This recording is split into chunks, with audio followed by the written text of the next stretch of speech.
Samsung A55 versus A54 versus A52s. Are there differences between them on the performance side? Let's find out.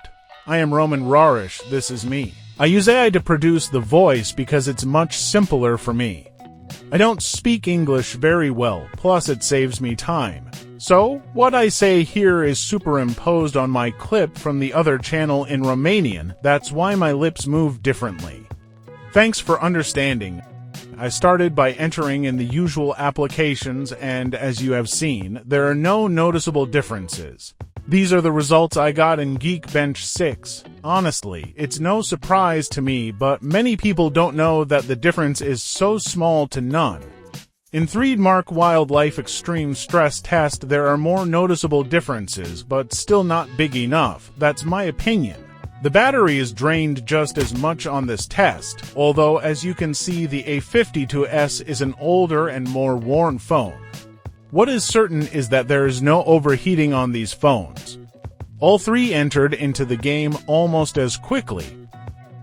In the game, the A52s has some menu lag compared to the A55. I can say the same about the A54, but the maximum settings are the same, and effectively during the game, they run the same.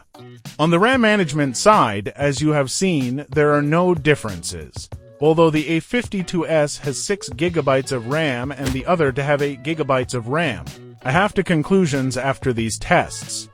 The first conclusion is that it is clear that the year 2021 gave us some very capable mid-range phones. And since then there is not much upgrade in terms of performance in this segment. Then I'll tell you from the start before the A55 review. If you already have a Samsung A52s or an equivalent of what you see on the screen right now, it doesn't make sense to switch to the A55, especially from the point of view of performance. However, we discuss the other aspects in the A55 review because it still has some notable pluses,